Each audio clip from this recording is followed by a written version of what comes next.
La plupart des actes commis aujourd'hui, les actes criminels sont commis par des gens qui étaient en tout cas presque marginaux, qui avaient des vrais problèmes au sein de leur famille, au sein de la société. Aujourd'hui, on a tué une centaine de personnes en notre nom. Allahu Akbar, Bismillah ar-Rahman ar-Rahim, ce sont les termes qu'aujourd'hui les criminels utilisent. Donc aujourd'hui, on ne peut plus s'amuser. Et les démagogues ne peuvent plus. Ça ne veut pas dire qu'il n'y en a pas. Hein. Non, je ça veut dire qu'il n'y en a pas. Mais aujourd'hui, je ne crois pas qu'on puisse rester dans cette posture. C'est pas possible. Moi, je suis un responsable. Je ne peux pas rester dans la démagogie. Parce qu'il y a tellement de jeunes qui sont en train de pousser derrière. Exactement. Bon, ben moi, si je reste démagogique et que si aujourd'hui ma parole, elle ne passe pas, on m'écartera. Bonjour monsieur. Pourquoi certaines personnes tombent dans l'extrémisme selon vous ?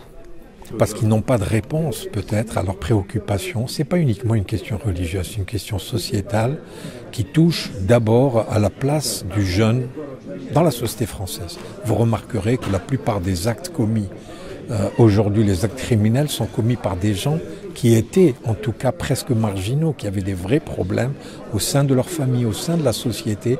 Et après, il y a peut-être la religion qui vient, mais tout d'abord, au début, c'est la question de la société qui se pose. Avez-vous déjà parlé avec une personne extrémiste radicalisée par exemple ? Non, moi personnellement jamais. Souvent c'est le laxisme qui les mène à ça.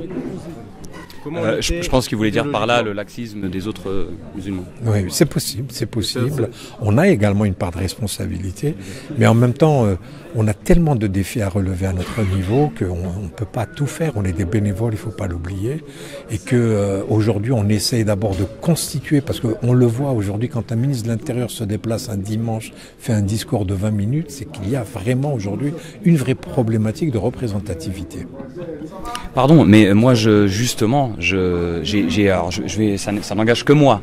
J'ai rarement entendu autant de démagogie dans un discours. C'est-à-dire qu'en même temps, pointer le fait que l'État est laïque et qu'il traite les religions exactement de la même manière, et en même temps, on sait bien, nous, qu'aujourd'hui, si on cherche à toucher la loi de 1905, c'est par rapport à la communauté musulmane. Il faut qu'on soit vigilant. Il faut qu'on soit vigilant. On a rencontré le ministre de l'Intérieur. C'est ce que nous lui avons dit. Nous lui avons dit que de toutes les manières, nous ne laisserons rien passer.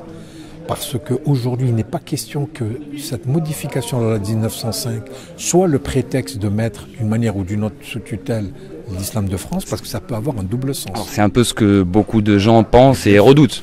Nous allons essayer, encore une fois, nous l'avons dit aujourd'hui, rappelez-vous que le triptyque que nous avons utilisé à l'occasion de ce congrès, c'est unité, indépendance et citoyenneté.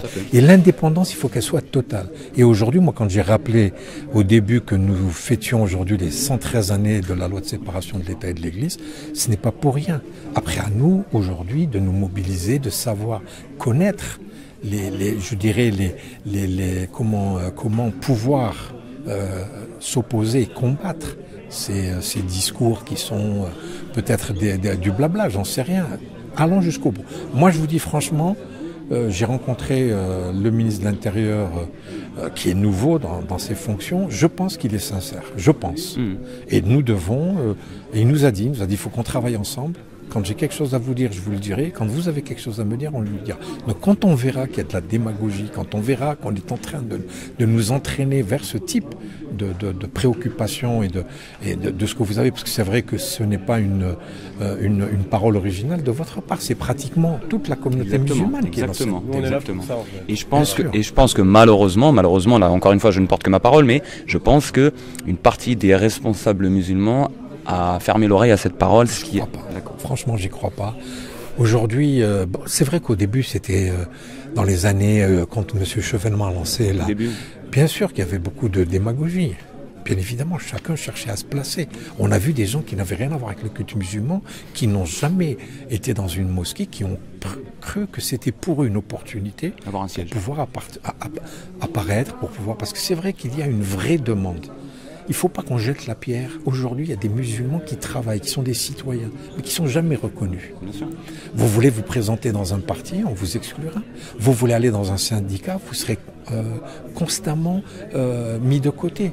Donc aujourd'hui, franchement, moi, je suis depuis le début de cette aventure de 1999, je crois qu'on a fait énormément de progrès. Et aujourd'hui, moi je suis un responsable, je ne peux pas rester dans la démagogie, parce qu'il y a tellement de jeunes qui sont en train de pousser derrière. Exactement. Bon, ben moi si je reste démagogique, si aujourd'hui ma parole elle passe pas, on m'écartera. Donc on a tous intérêt, et je crois qu'après tout ce qu'il y a eu comme acte terroriste, au début en 99, qu'est-ce qu'on voulait? On cherchait à s'installer autour de la République, avoir les mêmes droits que les autres cultes. Aujourd'hui, on a tué une centaine de personnes en notre nom. Allahu Akbar, Bismillah ar-Rahman ar-Rahim, ce sont les termes qu'aujourd'hui les criminels utilisent. Donc aujourd'hui, on ne peut plus s'amuser. Et les démagogues ne peuvent plus. Ça ne veut pas dire qu'il n'y en a pas. Hein. Non, je ça veut pas dire qu'il n'y en a pas. Mais aujourd'hui, je ne crois pas qu'on puisse rester dans cette posture. C'est pas possible. D'accord.